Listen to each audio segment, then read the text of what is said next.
I've had the iPhone 17e for around a month now. Let's talk about my experiences with Apple's newest, most affordable iPhone.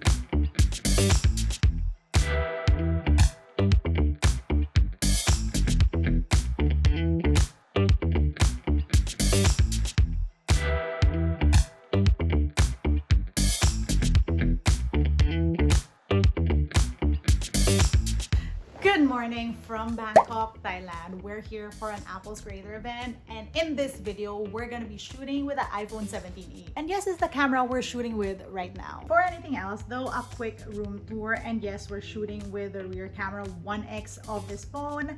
And let me show you the view. Look at this. So good. Front-facing camera, 4K 30 FPS right now. I'm actually quite excited about the day. I'm not sure what we're gonna do, but I'm ready for it.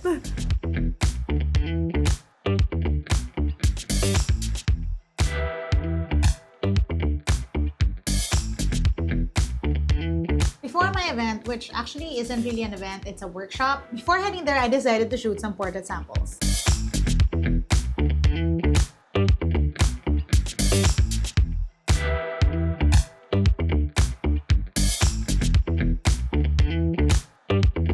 Now, even after shooting these portraits, you can adjust the bokeh, you can move around where the focus is, you can even change out filters. And then another thing on the 17e is that it has Apple Intelligence. So you get the cleanup tool, and basically this allows you to remove unwanted things. For example, that vase on the back there, it is no more.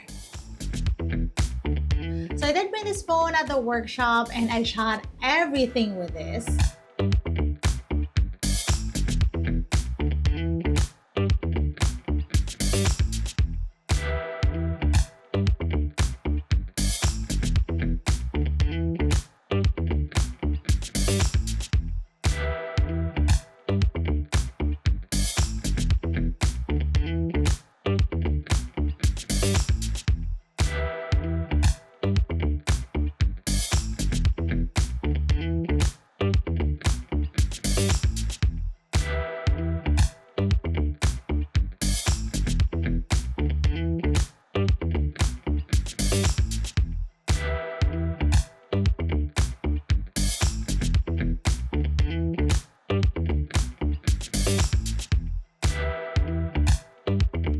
Now, in general, I was able to capture everything that I needed to get with this one camera phone. I will say though that certain things stuck out. For example, I really missed my wide. It's very similar to when I shifted to the iPhone Air. It was really the wide shooter that I missed, even more so than the telephoto shooter. In this particular scenario, it was because I wanted to capture more of my background in the shot. Again, technically the fix really would be to position the camera further. But when you're in situations where you want to shoot quickly and capture the moment quickly, readjusting your tripod can be a hassle. Also, before I switched to this phone, I was testing out the cameras on some ultra devices. And of course, those phones have a whole different purpose, a whole different demographic that they're trying to cater to. But I will say I was quite spoiled with how many cameras there were on those phones, and trying to get all my shots in made me think at this point that I am missing my crazy zooms. That being said though, the cameras on this did perform as needed. Despite the many lighting situations, it was able to capture everything perfectly. And though the selfie camera on here does not have center stage camera, now the true test to any camera would be low light performance. And here's how the iPhone 17e did.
Ganito po kami ka-dedicated.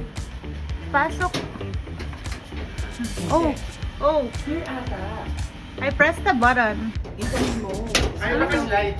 Please keep door shut. Oh. Oh. Interesting.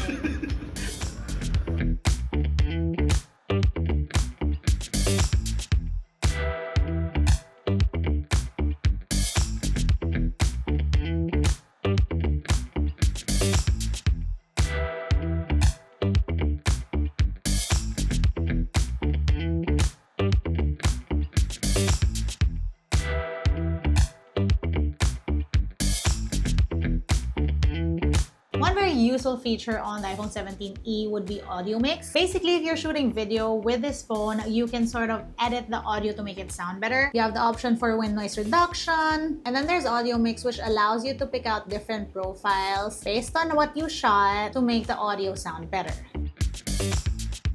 So the camera on the iPhone 17e is a 48 megapixel fusion camera that can do 2 times optical level zoom. And when shooting with this phone, I do tend to use that 2x a lot. Now you might be curious about how this one camera setup compares to the other iPhone with a one cam setup. And though they might seem like they have the same 48 megapixel shooter, the camera on the iPhone Air does have a bigger sensor than the camera on the 17e. It's actually the main camera on the iPhone 17 that's the same as this one camera on the iPhone Air. On top of that, the camera on the iPhone Air and the main camera on the iPhone 17 has sensor shift stabilization. Meantime, the camera on the 17e has OIS. Now, if you're still curious about how the iPhone 17e compares to some other iPhones in the lineup, my first video on this phone does talk about that, so I'll link it up here and down below. Check it out. All in all, I'd say that I was still quite impressed with the cameras on this phone. Now, I will admit that this is not the best camera on a phone I've tried, but I'd say for basic shooting, this will do. However, if you're the type of shooter who would want something more, like if you always shoot in low light, or if you're the type of person who needs that crazy zoom, this might not be the phone for you. That being said though, I did spend my month with this phone capturing many good photos.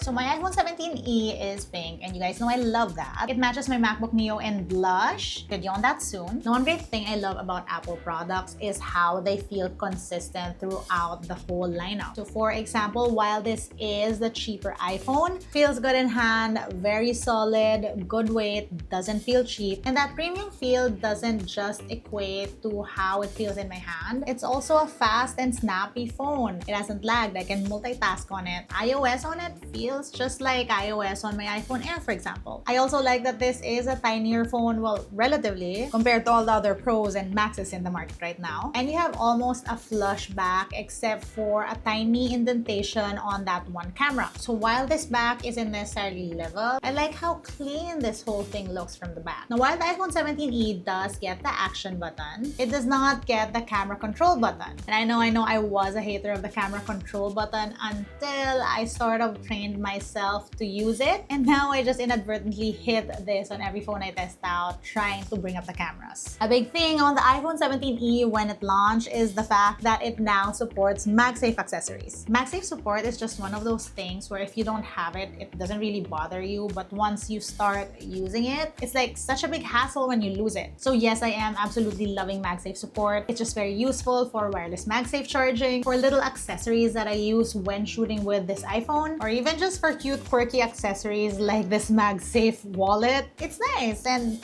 it can be very useful. This phone is powered by an A19 chip, and the base storage was upgraded to 256 gig. More storage for more of your apps or photos, nice. And then you get the C1X modem on this for better connectivity, the same modem they put on the iPhone Air. Now, I'm also testing out the MacBook Neo, and one other feature that I very much enjoy with this phone and the MacBook Neo would be iPhone mirroring. Again, it's Apple ecosystem that made everything easier. Basically, I shot with the iPhone and then I used iPhone mirroring to look at my photos and videos on the MacBook Neo, and then from there drag and drop my photos and videos so I could edit it on desktop. That's definitely a win workflow, I'd say. And on another note, I feel like the iPhone 17e with the MacBook Neo, both new, more affordable options on the Apple lineup. I feel like these two would make a very good pair. Now, in terms of battery, if it's gonna be a whole whole day of shooting, I feel like you should be readying your power banks. Good thing you have MagSafe charging. But on non-shoot days, meaning these are days when I'm not on my phone shooting content with it, with data doing basic stuff on this, like busy work days when I'm out on meetings, it did last me around a day or 2 days. Again, that's not with heavy use, meaning I had the phone on me, I use it when I need to do things on my phone, but I'm not glued to the screen. Battery did pretty well, so I feel like if you're that type of user, that 4005 milliamp hour battery might work for you.